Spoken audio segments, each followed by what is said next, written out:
Right, so let's talk briefly about the Sinclair ZX series.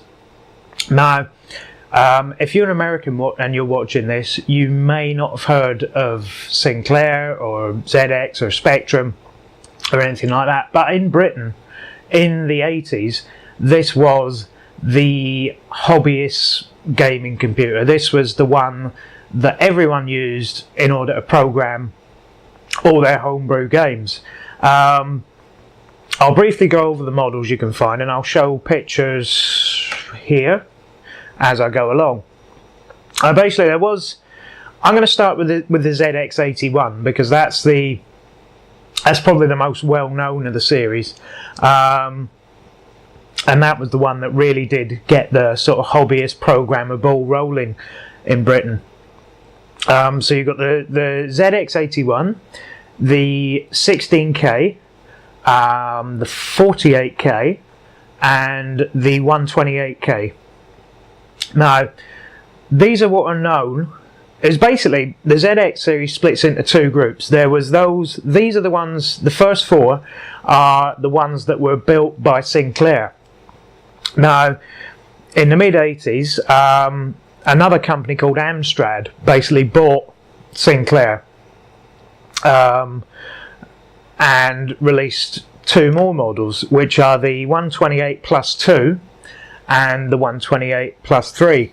And because of certain hardware issues and compatibility issues, which I'll go into in a minute, these are in their own separate stream, if you like. They're not exactly the same machine. They basically use the same brand. But anyway, I'll explain. Now, the first three of the Sinclair models, they're all tape machines, and the reason why these are good to use is that you can basically, these days, you can still go to boot sales and things like that, and you can buy just bucket loads of games with these things.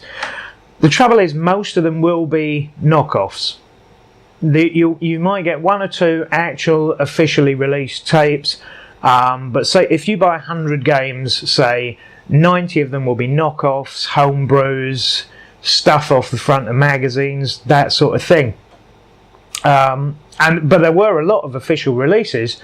The vast majority of stuff that people owned were all knockoff stuff, and this is part of the issue, is that yes, there are thousands and thousands of games for the Spectrum machines, but so many of them are copies, knockoffs, bad arcade ports, things like that. Generally speaking, although you can collect an awful lot of games in a short space of time for very little money, they're not really worth having, if you see what I mean. They're all, lots of them are on blank tapes, they degrade very quickly, it's very difficult to keep as a collection. And now, when Amstrad took over and released the Plus 2 and the Plus 3, they had, there were a few more releases for them, because Amstrad bought basically the licensing for the entire back catalogue. So they released a lot of the same games again that were actually compatible with their version of the Sinclair, well, by that time it was called the Spectrum. So you can actually find quite a lot of, if you're buying games for a Plus 2 or a Plus 3 machine, then you will find quite a few official release, a lot more official release stuff and a lot less pirated stuff. Why that is, I don't know. Maybe it was more difficult to pirate the games, I have no idea. It just seems to be the case. So if you're hunting around boot fairs and things like that, then personally I would advise, if you want to get a collection of official releases, then they would be the models to go for, because quite often you can find them bundled with 20, 30, 50 games at a time and probably not spend an awful lot of money on them. Now,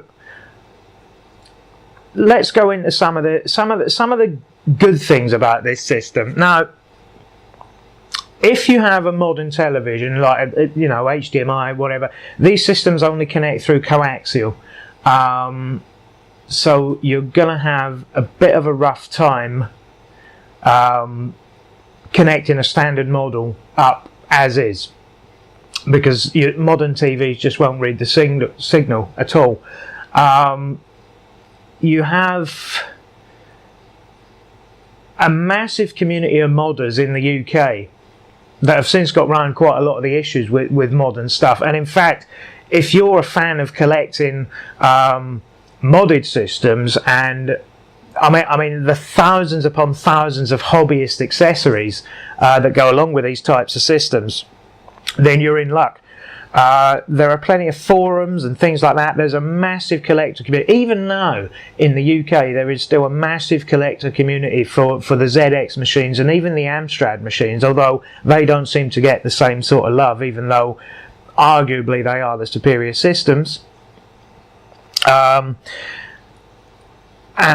there are groups of people, and especially if you're an older collector, if you're maybe reaching your mid to late 30s, early 40s, these communities are perfect for you, because pretty much everyone in them is in their 40s and 50s, because they're people that started in the mid 80s when they were in their late teens, doing all this stuff, and by now obviously they've got a lot older, but they're still into their Spectrums. Now, that's brilliant for people in Britain. In the US, I wouldn't even, if I lived in the US, I wouldn't even consider this system, because not only will it not work with a modern television out there, it won't work with an older television, it won't work with your power supply, so you'll have to get voltage converters and things like that. What else doesn't it work with? It's basically loads. It basically is, if you live in the US, don't buy one, or don't buy an original Spectrum, if you can help it. One of the good things with the original models is that you can use pretty much any tape player, provided it has a backward and forward. If it has an input and output mini jack, I think, and again, there are so many hobbyists out there. It doesn't matter what you want to connect these things to. Somebody will have a cable somewhere that they've jury-rigged in their shed to get it working with almost everything. So if you want to buy a stock system and stay with a stock system, I would argue that's probably a bad idea if you want to collect for Spectrum, because it just limits your options so badly. Personally, I'm not personally a Spectrum collector. Even though I had one, I did actually have a 128+2, and this was an absolutely brilliant machine for me at the time.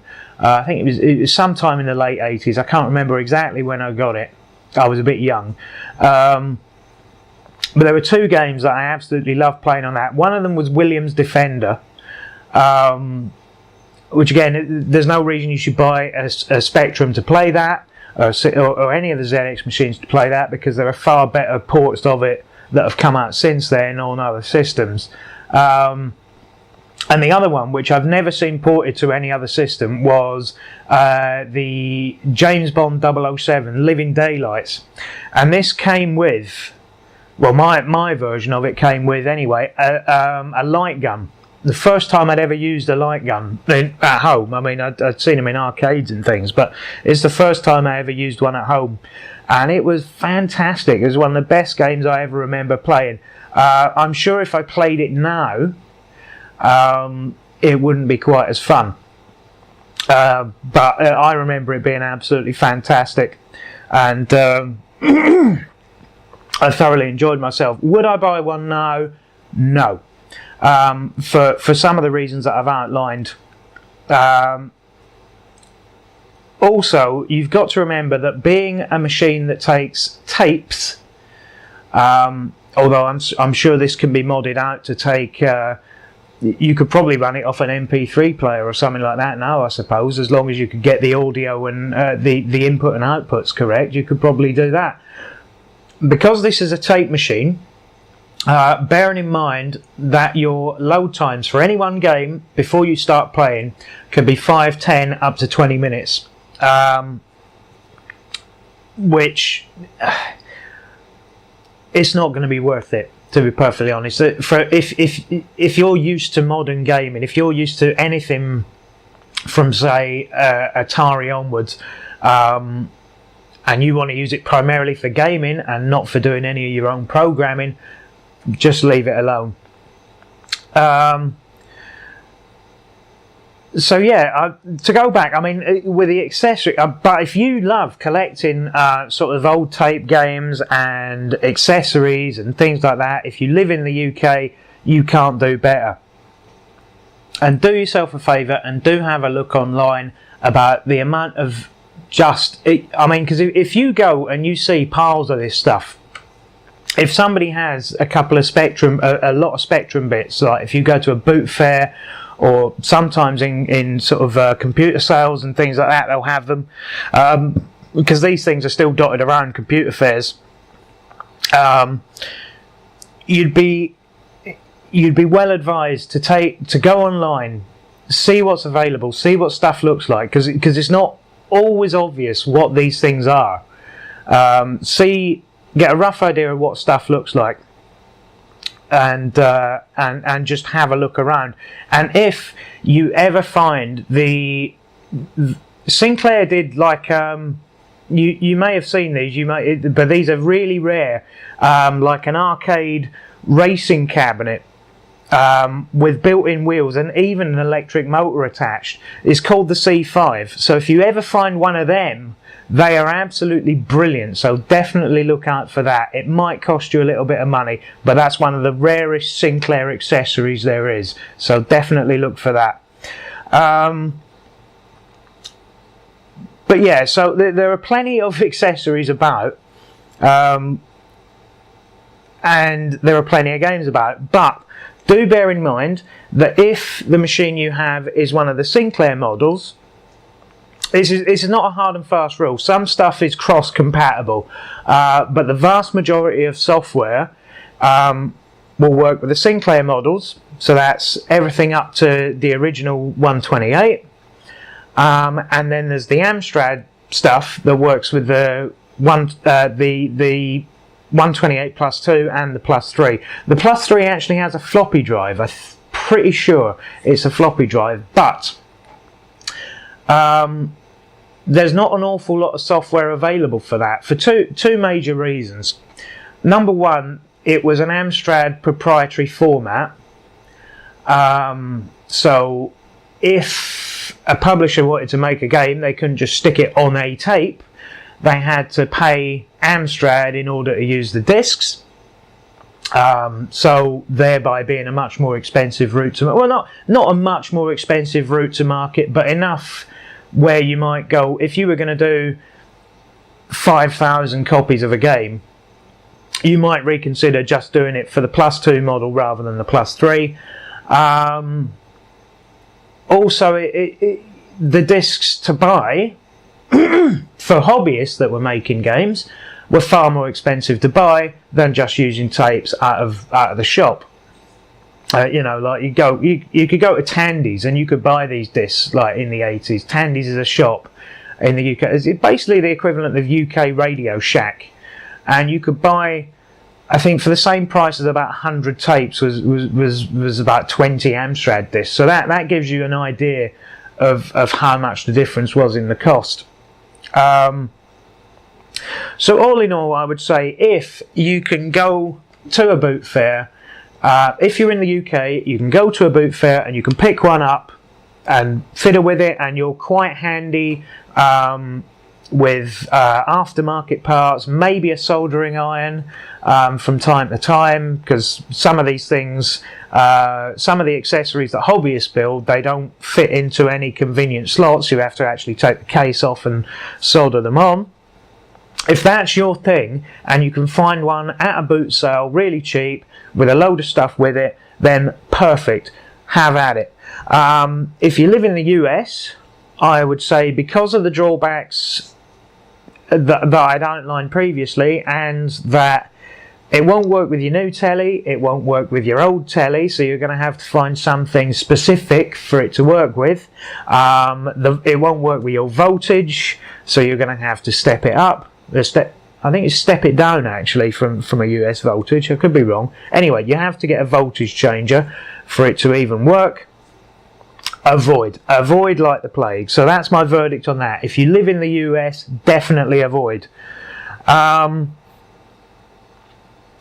Yeah, if you live in the UK and you can find one cheap enough, then have at it. But my verdict at the end of this, I think, is going to be emulate. And there's a good reason for this, is that lots of people don't know that Sir Clive Sinclair, who started the company, is actually still alive and is still making stuff. Well, not personally, I mean, he's not there with the screwdriver and the software, but he still lends his name and his endorsement to things, and he's still a sort of face in Britain that can get, you know, that can magnetise money for these sorts of projects. You know, if you say, oh, we want to re-release a Spectrum, you know, you might get laughed out of the room.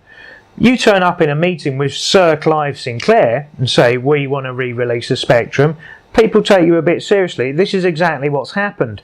So you can buy an on-the-shelf emulator for the ZX Spectrum series that comes with 1,000 games pre-installed, will work with modern televisions, and can even take SD cards, so you can get game ROMs off the internet and plug them in and play them on your TV. It's called the, let me see if I've got this right, the Spectrum Vega. And this plugs into your television, and it's about £100, which at the moment in US dollars is about, I don't know what the exchange rate is, but it's probably about 50. It's probably about the same. It's probably about 1-to-1, near enough, because the pound has recently devalued itself. So, say £100, $100 or so dollars, you can buy these things, and for some reason nobody seems to know about them. But they are Spectrum emulators, and they are endorsed by Sir Clive Sinclair, the original creator of the original head of Sinclair Company. There's also a handheld version coming out, which I think, if it appears in proper game shops here, will probably fly off the shelves, which I assume is going to be about the same price, and is basically the same but is smaller and comes with a built-in screen, but still comes with 1,000 built-in games and the SD card and the SD card support. So that might be worth, if you are looking at emulating this, buying something official is probably the way to go, and maybe waiting for the handheld might be a better bet. It depends. I haven't used these, but that would be the way I'd go. So my final verdict on this, after rambling an awful lot, because trying to work from my notes where I seem to have scribbled, you can't see this, but I've basically scribbled all over the page, and it's sort of run one into the other. That's why I've been rambling. It's not because I don't know what I'm talking about, it's because my notes are deliberately, accidentally confusing, but it seems like I've fallen into a trap of confusing myself. Anyway, definitely, if you live in the US, avoid the actual system, and probably the best idea, no matter where you live, to go down the emulation route. But just know, if you are going to go down the emulation route, you want to play some of these older games, then there are official options open to you, and personally I would rather do that myself. You know, I got no problem with giving, you know, if I'm going to have 1,000 games, I'd rather give Spectrum the money than, you know, £100 for a nice little console I can use, than do it any other way. Especially as some of these games, from what I recall, some of them might require a keyboard. So if you were going to play something like Elite, or let me have a think. Anyway, there's a few games that will require a keyboard, so you're probably better off having something that you can plug in properly and doing it well. So that's it. That's my final verdict on this, is emulate. I think, yeah, definitely. We'll go with emulate. Do that, do it officially, and I think the next video is going to be, let me have a look at my notes. Yeah, the next video is going to be Commodore 64, where we're basically going to cross the pond to see what was popular. And I'll see you in the next video.